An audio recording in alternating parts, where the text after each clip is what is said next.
Consultório CBN.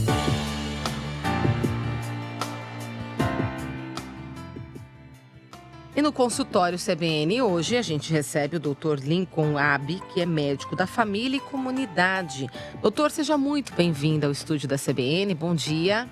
Bom dia a todos. Muito obrigado pelo convite. E o assunto hoje é dengue. Como fazer o tratamento, como que essa doença se agrava, o que as pessoas realmente sentem, a diferença da dengue e da Covid na hora de identificar. Inclusive, ouvinte, tem alguma dúvida? Quer fazer uma pergunta aqui para o doutor? Antes a gente começar, aproveita, já manda uma mensagem no nosso 3032 1500, 3032 1500, esse é o nosso WhatsApp.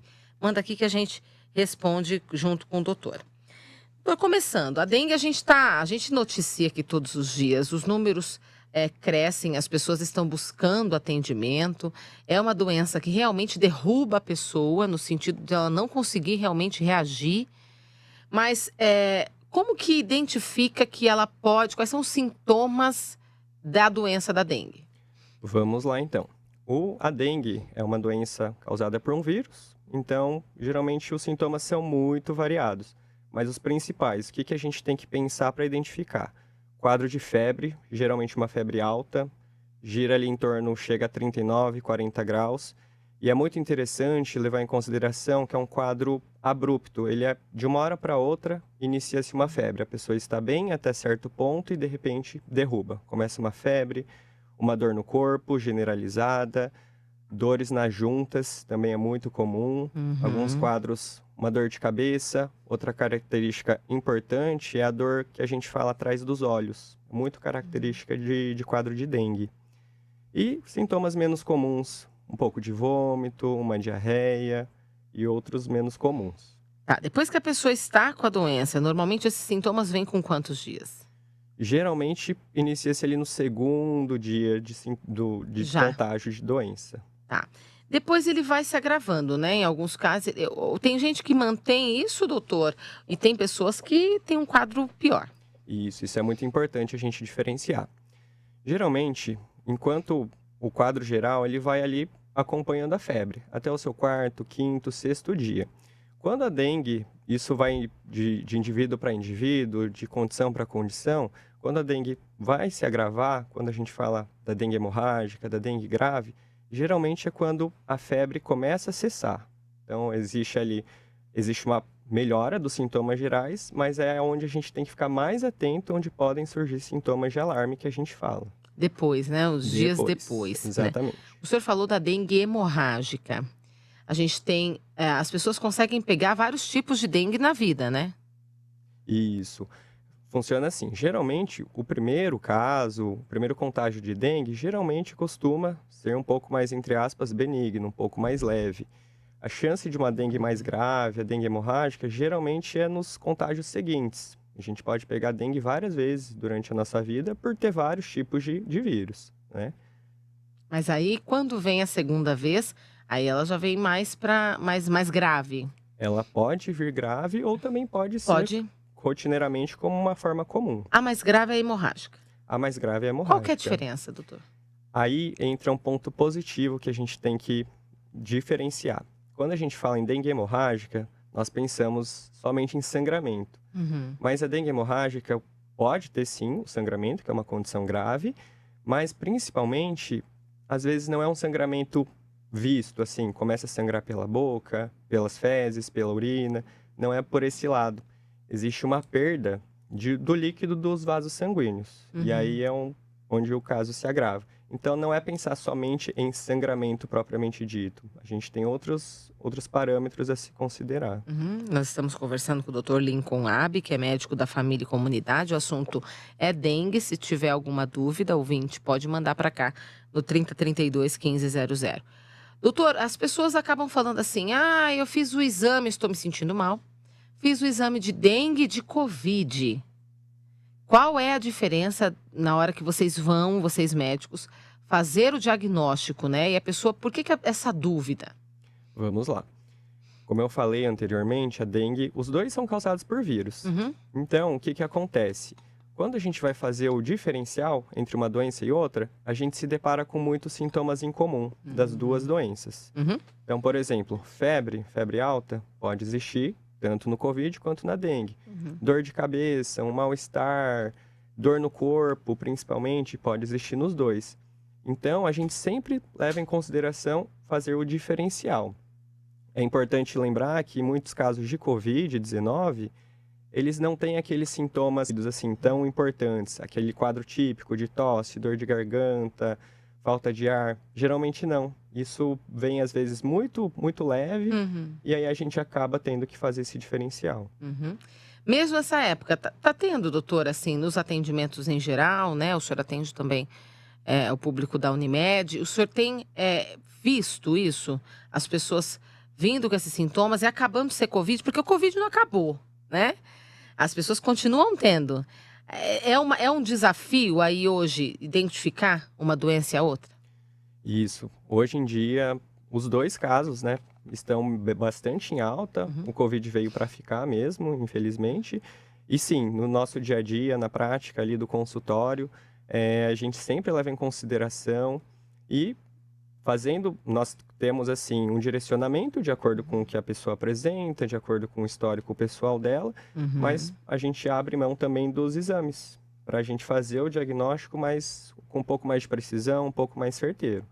E aí nós temos os exames específicos para dengue e específicos para o Covid. Tá. O senhor falou de dias que vão aparecendo sintomas aos poucos, eles vão se agravando em alguns casos, outras pessoas já conseguem lidar melhor, mas são dias realmente da pessoa prostrada, né? Quantos dias a dengue demora no corpo fazendo esse efeito? Quanto tempo a pessoa pode ficar bem aí depois? Vamos lá. Levando em consideração aqueles dias de quadro mais sintomático, que a pessoa realmente fica derrubada, fica muito mal, costuma durar ali até os 6, 7 dias.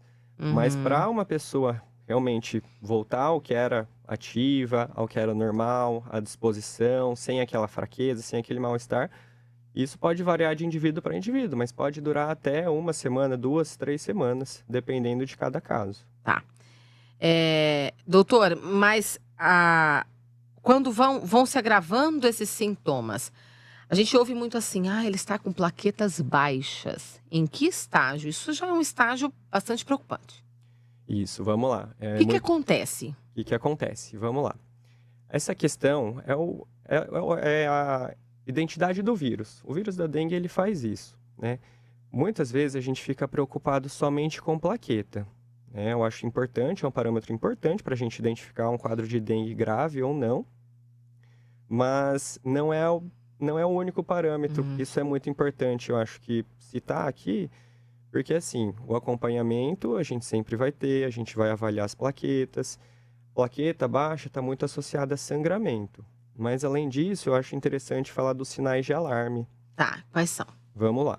Então assim, plaqueta é um parâmetro importante, mas também se de repente a pessoa começa a sentir uma dor abdominal muito intensa, não aquela dorzinha de barriga, né, uma diarreia, não, é uma dor abdominal intensa, muitas vezes vômitos que não param, a pessoa faz medicação, não consegue se hidratar, vômitos que não param, muitas vezes um quadro de tontura, principalmente quando a pessoa está sentada, levanta de uma vez e sente uma tontura, chega quase a desmaiar, isso é um sinal de alarme. Os sangramentos em geral também, tá? Então são coisas, às vezes uma pessoa que estava muito bem... Mas associada a outros sintomas, não? Ou só isso? Só isso já Só justifica. isso, doutor? Em um quadro de dengue, pensando na suspeição de dengue, apresentando esses sintomas, E procurar a pessoa nem imagina Nem que vai ser imagina. dengue. Vai pensar que é outra coisa, uma tontura, outra coisa, né? A gente tem perguntas de ouvintes aqui, doutora, eu vou repassar. O Paulo Andrade pergunta o seguinte: a picada do mosquito é a única forma de se contaminar? Olha, pensando nesse meio que nós estamos, nessa epidemia, endemias, né, falando, é a principal, né, a principal que a gente leva em consideração. Mas existe também, por exemplo, no caso de gestantes, a gente tem a transmissão vertical, da mãe para o feto. Existe essa possibilidade. tem os seus riscos, por exemplo, levar a abortamento, levar um trabalho de parto prematuro. Então, as gestantes precisam se preocupar mais. Exatamente, tem que ter um cuidado extra. Aham. Bom, o senhor falou das plaquetas, né? Qual que é o máximo, qual que é o mínimo? Quando que essa queda das plaquetas é realmente um problema? E como reagir? Vamos lá. Levando em consideração os números, então. Geralmente, um número de plaquetas adequada para um adulto varia ali de 150 a 450 mil, aproximadamente. Varia de exame para exame, de laboratório para laboratório. O quadro de dengue, ele começa ali de 150 para baixo. Quando se chega até 50 mil, então vamos lá, de 50 mil a 150 mil, sem nenhum sinal de alarme do que foi citado, sem nenhum sangramento, ok, ainda é um caso que dê para acompanhar ambulatorialmente, com um pouco mais de observação, mas ainda sem necessidade de uma internação, nem nada do tipo. Agora, abaixo de 50 mil, seria interessante ficar em algum leito de observação. Por quê? É preciso hidratar, doutor? Exatamente. Isso é o tratamento principal da dengue, seja da Não dengue tem leve, remédio específico, não né? tem remédio específico, isso é muito importante. O tratamento da dengue, ele vai dos sintomáticos, então, dor de cabeça, remédio para dor de cabeça. Vômito, remédio para vômito. Mas o principal, hidratação, que é onde a dengue costuma complicar. Independente do seu estágio. Independente Descobriu do que é seu dengue, estágio. tem que hidratar. Exatamente, é o principal. No caso aí das plaquetas baixas, aí se intensifica. Exatamente. Em qualquer sinais de alarme, plaquetas baixas, hidratação mais vigorosa ainda. Tá. O senhor falou de sintomáticos. Por quê? Tem gente assintomática com dengue? Exatamente. Pode existir. A Igual dengue, Covid, né? Igual Covid. Tem gente que vai passar muito bem, não vai nem descobrir que esteja com um quadro de dengue, igual Covid. Algumas pessoas vão desenvolver um quadro leve, que vai muitas vezes ser confundido com outra virose. E os quadros mais graves, né? Com mais sintomas e tudo mais. Porque tem aquele exame que a gente faz depois, né, doutor? Para saber se você já teve dengue, tem gente que faz e fala, nossa, mas eu Leva nem uma sabia. surpresa. Fica surpreso, né? Mais uma pergunta aqui, a Juliana de Souza diz assim: quais são os tipos de sequelas mais comuns depois da dengue? Ela teve muita coceira. Isso. É assim, talvez essa questão da coceira não seja nenhuma sequela, mas seja um período ali que ainda a dengue está se resolvendo, digamos assim. Que a coceira, é importante lembrar que ela geralmente vem por último. Ela acontece quando o quadro está se resolvendo e aí começa a aparecer as manchas na pele, aquela coceira insuportável. Tá. Falando em sequelas de dengue, assim, em casos muito graves... Aquelas pintinhas vermelhas no corpo, né, espalhadas. Isso, exatamente. Em casos muito graves, a gente pode, né, ter assim, o vírus ele pode chegar a atacar, por exemplo, a cabeça, o sistema nervoso, mas são casos assim muito graves, muito específicos, muito raros. Tá. Estamos conversando com o Dr. Lincoln Abe, que é médico da família e comunidade. O assunto é dengue, né? Quais as idades que precisam de mais atenção, doutor? Outra pergunta aqui de um ouvinte. A gente sabe que os idosos têm todo um agravamento porque tem outras doenças juntos, né? Crianças também? Eu acredito que os dois extremos. Ah, tá. Os dois extremos. Tanto os idosos, tanto as crianças, os bebês, né, eles não estão imunes. E é interessante lembrar essas duas faixas etárias que o quadro pode se mudar, né? Então, assim, os idosos e as crianças, geralmente, eles não têm esses quadros que eu citei, da febre alta, de todos esses sintomas. Então, é muito importante ficar atento. De repente, era uma criança, um idoso ativo, né, no dia a dia, fazendo suas atividades, se alimentando normalmente, e de repente isso muda de uma hora para outra. Sempre desconfiar de alguma doença, no caso a dengue. Bom, doutor, a gente sabe que a principal prevenção é olhar o quintal, não deixar a água parada para que o mosquito não se prolifere pela cidade e a gente não tenha que passar por isso. Mas, bom, diante dessa situação, repelente, o que a gente pode fazer para evitar realmente, assim, né, esse tipo de doença na nossa família, com a gente, enfim? Vamos lá. Então, muito bem falado essa questão da limpeza, do quintal. Repelentes. Repelentes a gente tem no mercado aí os 3 principais, que é o DET, o IR3535 e o Icaridina. Todos eles podem ser utilizados na prevenção, desde que, né, lá de acordo com marca a marca, sejam todos aprovados pela Anvisa e seguindo as indicações. Vão existir repelentes que são indicados ali mais para bebês, para crianças pequenas, outros repelentes indicados para a população no geral. Tem que observar também a questão do tempo, né, a duração do efeito desse repelente. Às vezes sempre passa só de manhã e acha que vai durar o dia todo, né? E outras formas também, além do repelente. Por exemplo, o uso de roupas de manga longa, né? Você está sempre coberto, principalmente quando a gente sabe que a gente vai se expor a um local cheio de mosquitos. A Já questão das ajuda telas. a roupa de manga longa, já ajuda. Já ajuda. Ah. Já ajuda. Já impede aí isso, né? Exatamente. Doutor, tem como a gente preparar o nosso corpo para estar, caso, né, a gente receba aí esse vírus e fique doente, um corpo mais saudável, tem como fazer isso? Exatamente. Eu acho que é semelhante ao quadro de Covid, que a gente ouviu falar tanto.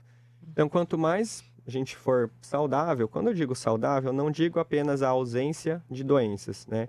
Eu digo assim, estilo de vida. Aquela pessoa que cuida da alimentação, aquela pessoa que faz uma prática de alguma atividade física, aquela pessoa que tem a questão da saúde mental, os quadros de ansiedade, depressão muito bem, né, estabilizados. Então, acho que vai muito além da ausência de doença, vai os hábitos de vida, bem importante. Doutor, para a gente encerrar, chikungunya e zika, elas são transmitidas aí pelo mesmo mosquito, né?